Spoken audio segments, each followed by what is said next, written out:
When you connect, let us know who just joined us, because we are excited that you're here with us. Stephanie just joined you. Stephanie, all right, awesome. All right, I thought so. Welcome, welcome. It's good to see you. Let's begin. All right, folks, welcome to the Daily Power Parsha. The goal is to explore the themes, to explore the energy and the insights of the Torah portion, the daily reading of the Torah portion, each and every day, 12 o'clock-ish. And that's what we're doing right now. So I'm going to share my screen. Let's jump straight in. We have a lot to talk about. There's a big reading for today. So you can now hopefully see the screen. Numbers chapter 6. This is part of the fourth reading. I need to mention that the fourth reading does begin before this, but that's a topic that maybe we'll explore next week, as we do next week. Now, that aside, there's a very long reading with a lot of material, but I want to focus on the notion of the Nazir. The Nazir, here it's transliterated or translated as the Nazarite. Who knows? Whatever. In Hebrew, it's called a Nazir. What's a Nazir? A Nazir is somebody who takes a vow of abstention and basically says, I am going to abstain from normative human, activities, such as cutting my hair, drinking wine or any product of grapes, and coming in contact with anything that renders a person spiritually impure. Now, this is something that somebody would take as a vow of greater spiritual connection. So, no haircut means no grooming. It's like, who has time to think about the physical? It's all about the spiritual. No wine or grape juice, no l'chaims mean, again, disconnecting from something that could be indulgent. And not coming in contact with spiritual impurity obviously means that a person is striving to maintain an element of additional spiritual purity. We find that there were many famous Nazarites or Nazirs in history, in Jewish history. The most famous of which probably was, unmute yourself if you can list or name a famous Nazir,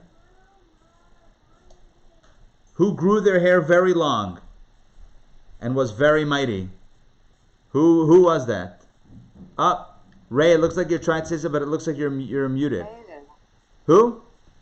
David and Goliath. David, no, I don't know if he was a Nazir. Who else? Who? Solomon. Not Solomon. It sounds like Solomon. Samson. That's who it is. Yes. Samson. Listen, Samson, Solomon, who's counting? Whatever, it's all good. Here's the deal. Samson, it's interesting because his mother was unable to have a child until one day an angel comes to her, and the angel says, I'm going to give you a blessing. And the blessing is you're going to have a child.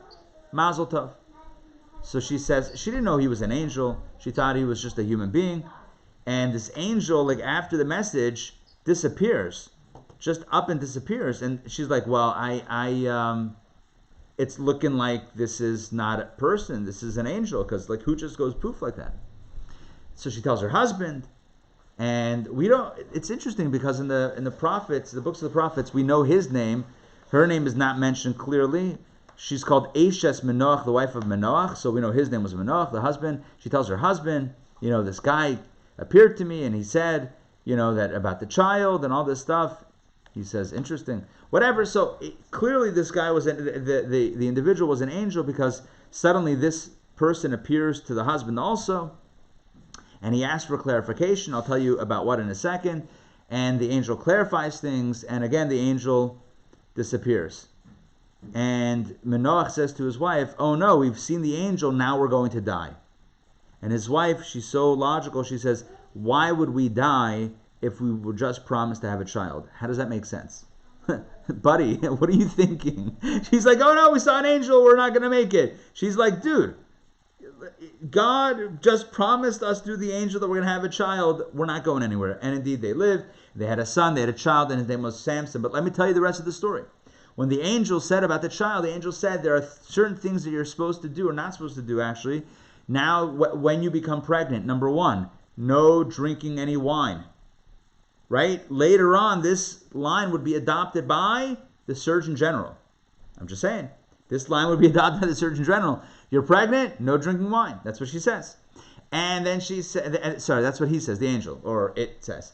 The angel then continues to say, when the child is born, no cutting the hair and no wine and no coming in contact with or trying to avoid death, although that was hard with Samson because he was a mighty warrior and whatever. But the point is that Samson, Shimshon Hagibar, Samson the mighty, he was a famous, if not the most famous, Jewish Nazir of all time. Famously, Delilah, his wife, double-crossed him. Yeah, you know the story? Oh, it's such intrigue and treachery. It's amazing. Oh, these stories. Amazing. Unbelievable. By the way, these are the source of many a plot of double-crossing and love, backstabbing love and all that good stuff. Right? So what happens? The Jews are enmeshed in a battle and wars against the Philistines, the Plishtim. That's what's going on in the land of Israel at the time. And the Jews, and the Philistines, the Plishtim, they want to get Samson, the mighty warrior, out of the picture. They get Delilah. Delilah marries Samson. They get into her ear, and they say, you know what? Bring down your husband. And one night, while he's sleeping, what does she do? She cuts his hair. And that's it. He loses his strength. They come and arrest him, and they put handcuffs on him, or they tie him up. He can't get out. He was a mighty warrior. He could do anything. He was so strong. But now with this haircut, he's done. Saps his energy. By the way, that's why I don't like getting haircuts. You may have noticed. I mean, not right now, but in general. Just because, who needs that? You never know when. All right. Anyway, the point is that he's taken and he's blind. His eyes are blinded. They tortured him. They really ran him through the ringer. He was physically unable to defend himself at that point. And in a final act of prayer, desperation, he prays to God to give him back his strength one more time. And he's in this big Colosseum area, he's being tortured in front of everybody, and he pushes the columns that are holding up the room, the ceiling, everything caves in. It's a final act of bravery or whatever you would call it, in taking out those who sought his harm and who sought the harm of the Jewish people. That's the story of Samson. But it's interesting because not only was he a Nazir when he was born, even before he was born in utero, his mother was told to basically adopt the practices of the Nazir, not drinking wine. Okay, but the truth is, it's not just wine; it's anything that comes from grapes, and even grape juice, even non-alcoholic grape juice. Right? Kedem. Get your Kedem grape juice. Non-alcoholic, right? What's the problem? It's not about the alcohol, it's about coming from grapes. The point is that this is the status of a Nazir. Let's do this inside. I know I've had this text up for a little while, but let's read it together. Numbers chapter 6. Right? Take a look at the screen. The Lord spoke to Moses, saying, speak to the children of Israel, and you shall say to them. So that's the introduction to the mitzvah. What's the mitzvah? A man or woman who sets himself or herself apart by making a Nazirite vow to abstain for the sake of the Lord. So clearly the Torah introduces it as a vow of abstention. A person is saying, I'm not going to be like normal people. I'm going to be, different for a holier, for God. So that's the context. So what are the criteria of this vow? Number one, he shall abstain from new wine and aged wine. He shall not drink even vinegar made from new wine or aged wine. Nor shall he drink anything in which grapes have been steeped. And he shall eat neither fresh grapes nor dried ones. You know what that means? No raisins. Raisins are out. Rosh Hashanah, everyone's making raisin challah. Nope. Oatmeal raisin cookies or chocolate chip cookies. You got to make sure, if you're a Nazir, you have to be able to tell the difference. You cannot afford to be confused between your chocolate chip cookies and your oatmeal raisin cookies, because anything that is a grape derivative or grape product is out. It's gone. It's off the table, out of the menu. Next, for the entire duration of his abstinence, he shall not eat any product of the grapevine from seeds to skin. No grape seed skin. That's not even a thing. No grape skin. Oh, hey, how are you? Right? None of that. None of that stuff. Let's continue. The next thing, all the days of his vow of abstinence, no razor shall pass over his head. This is before electric clippers, right? So people would get a haircut with razors or blades, whatever it is. No razor on the head. Until the completion of the term that he abstains for the sake of the Lord, it shall be sacred. Listen to this. The hair is deemed holy hair. Holy hair, Batman. And he shall allow the growth of his hair, of the hair of his head, to grow wild. Para, sarosho, it should be wild. All of the days of his life, all of the days that he abstains for the Lord, he shall not come in contact with the dead. This is the prohibition of the Nazir from coming in contact with ritual impurity, specifically with corpses. Wow, look at verse 7. To his father, to his mother, to his brother, or to his sister, he shall not defile himself if they die. For the crown of his God is upon his head. Usually a Kohen, for example, who's supposed to stay pure, but we say immediate family, there's an exception, obviously, but the Nazir, even for immediate family, the Nazir is not supposed to become in direct contact with their bodies. For the entire duration of his abstinence, he is holy to the Lord. Clearly, this Nazir vow is associated with holiness. Holiness in the context of abstention or abstinence. Abstinence from wine or grape juice, abstinence from grooming, haircuts, and abstinence from coming in contact with death. Then the Torah, I'm gonna jump a little bit. The Torah then in verse 9 talks about, well, what if there's an accident? What if he unexpectedly comes in contact with death? Someone passes away right in front of him or her. Then what do? So it talks about what you do, but that's an exception. That's kind of an emergency situation. But let's talk about the normative law. So other than the exception, I want to pick it up with verse number 13 because that's important. Okay, verse 13. This is the law of the Nazarite on the day his period of, I love this word, Nazariteship. That's an English word if I ever heard one. Nazariteship is completed. He shall present himself at the entrance to the tent of meeting. So this is what happens on the day that his vow is complete. Let's say somebody says that they're going to take a vow of Nazir for 30 days. Or no, let's give it a longer time. 1 year. A 1 year vow. A person could choose the time. There's no specific duration. It's up to you. So this person chose 365 days, 1 year. Okay? What happens when it's over? What do? Like what's the ceremony? So what happens? So here we go. Verse 14. Okay, so go to the Mishkan, go to the tabernacle, tent of meeting. Then verse 14, he shall bring his offering to the Lord. You got to bring some offerings. What do they consist of? 1 unblemished lamb in its first year as a burnt offering. 1 unblemished ewe lamb in its first year as a sin offering. And 1 unblemished ram as a peace offering. So we have a burnt offering. We have a burnt offering, a sin offering, and a peace offering. The question, let's continue. And a basket of unleavened cakes, loaves of fine flour, mixed with oil, and unleavened wafers anointed with oil, with their meal offerings and their libations. The Kohen shall present them before the Lord, and perform the service of a sin offering and his burnt offering. All right, the more offerings. Let's skip to verse 18. I'm going to get back to what we said a moment ago in a second. But let's look at verse 18. The Nazarite shall shave his head of his Nazariteship at the entrance to the tent of meeting, and he shall take the hair of the head of his Nazariteship and place it upon the fire which is under the peace offering. Burn the hair.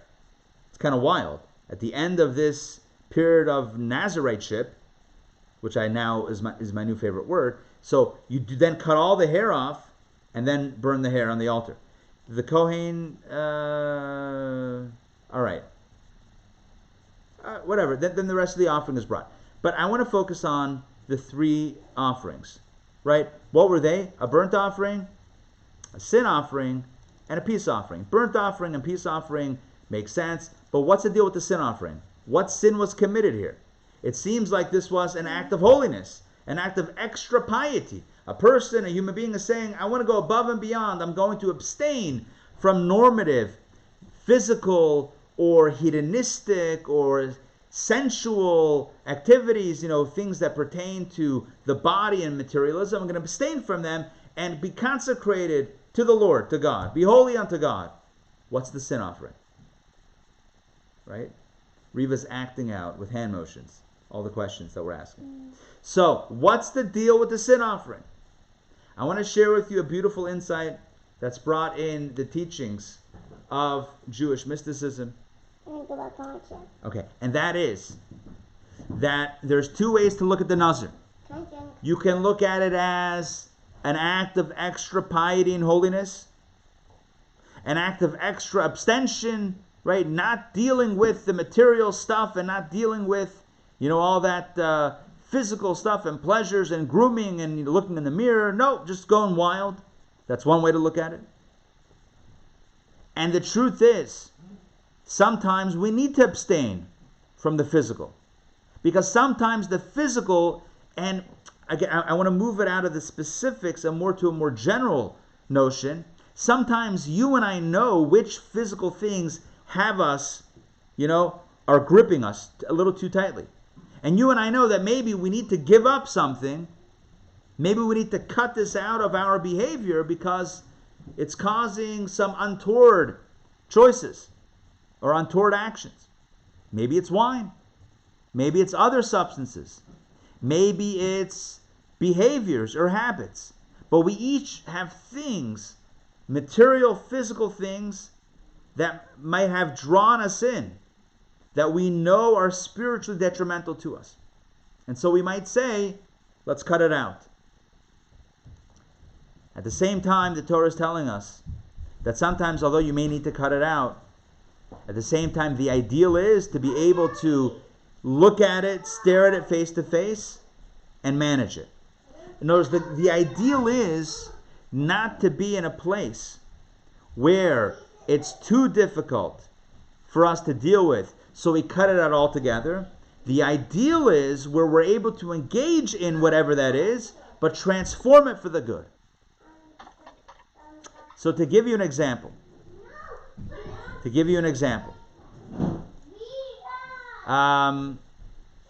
all right, to give you an example, I'm just thinking of a good example. Let's say somebody knows that, I'll give you an example. I'm going to take it away from a spiritual example. Let me give you a food example. A regular normative food example. There are many extreme diets out there. A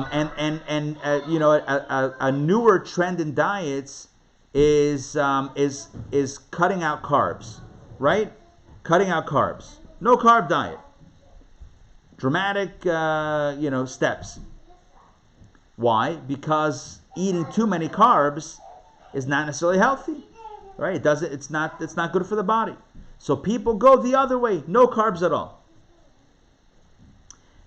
Okay? So no carbs, but what if you could manage having a little bit of carbs, but not too much? Would that be better? One might argue that's better. Why? Because now you have a more balanced diet. I'm not qualified to jump into that arena, to jump into that discussion, but I'm giving you an example of the difference between a Nazir who says, I'm going cold turkey altogether, versus the post-Nazir approach, which is, I'm not going cold turkey, I'm going to engage in it, but I'm going to be able to manage it in a healthy way.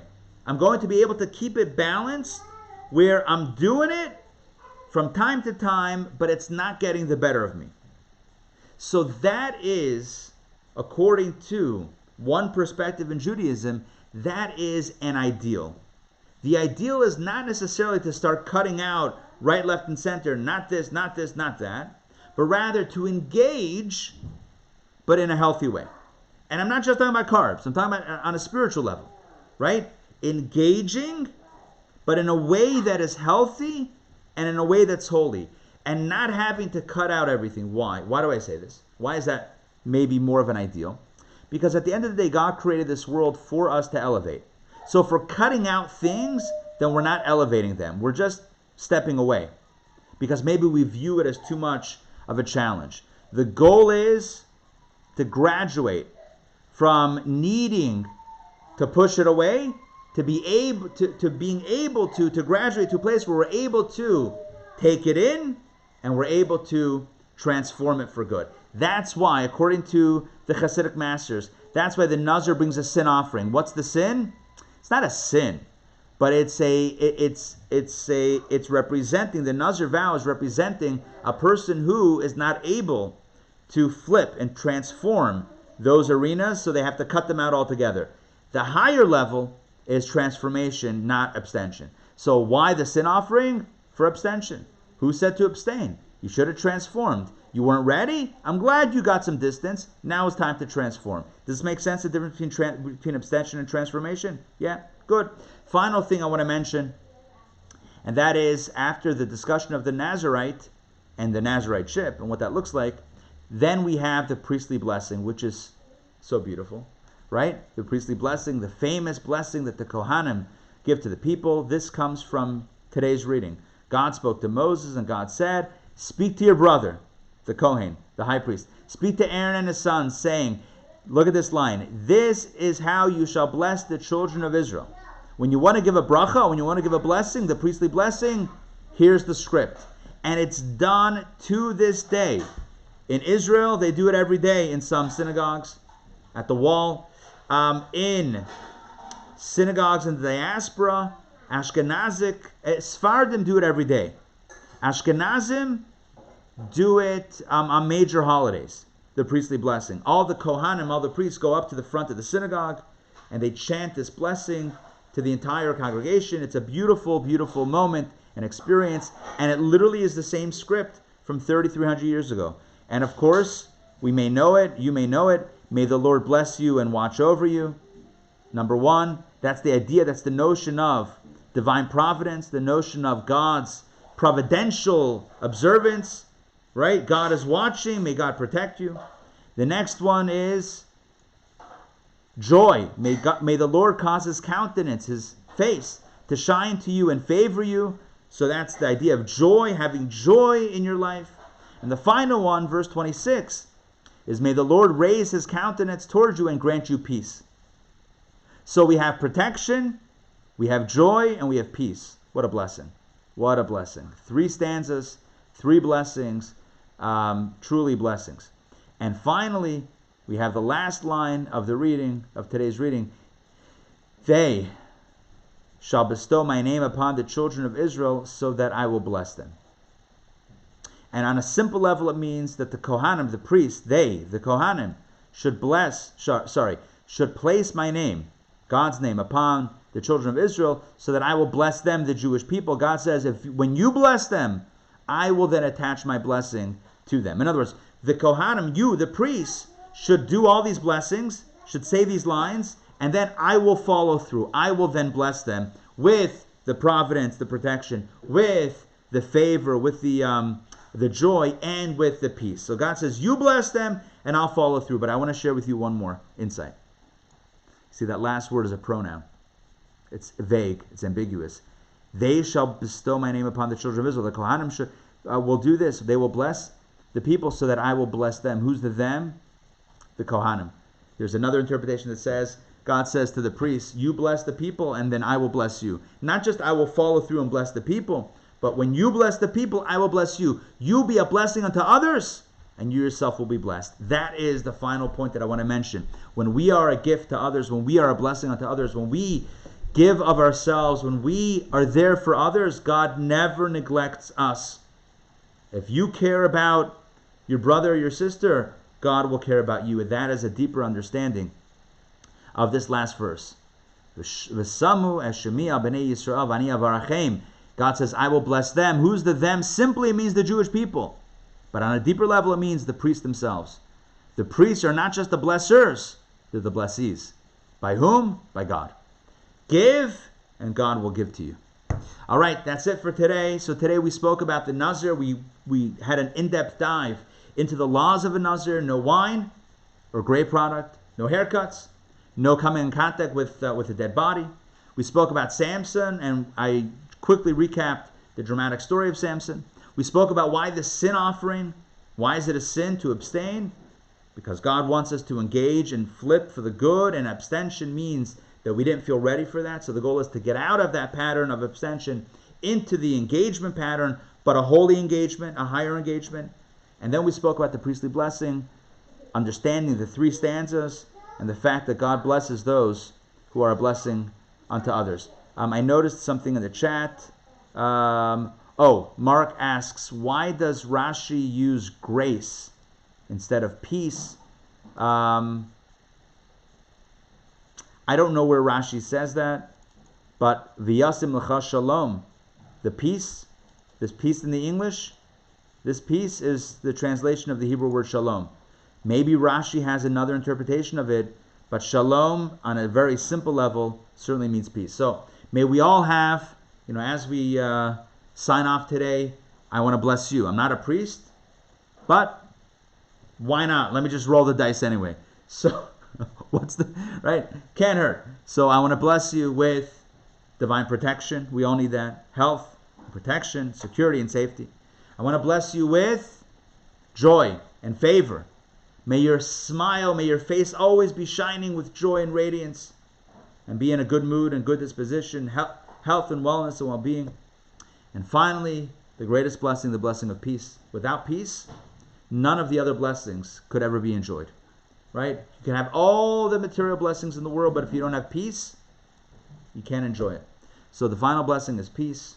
And indeed, may God answer, or may God support the blessings and give us everything that we need. Thank you for joining me today. Feel free to unmute, jump right in, and ask anything, share anything, or we can sign off. By the way, tomorrow we're going to do a pre-Shavuot edition of the Daily Power Parsha. I'll probably keep it shorter because it's Erev Yom Tov, but we'll do it Thursday. We won't do it Friday. That's the holiday. Saturday, no. Sunday, no. We're back to it on Monday. So yes, tomorrow, and then we're off. Also, for those of you that for the evening classes that are part of the evening classes, so we're doing tonight Torah Studies Shavuot edition, special edition Shavuot class tonight at 7:30 p.m. Reach out to me for the link or look on our website. And then tomorrow night there is no Tanya because it's the holiday, and that's it. We're back Sunday morning for Kabbalah and coffee after the holiday. All right, good to see everyone. Enjoy the day, and talk to you soon. Thank you. Pleasure. Bye, everyone. Thank you so much. My pleasure. Great.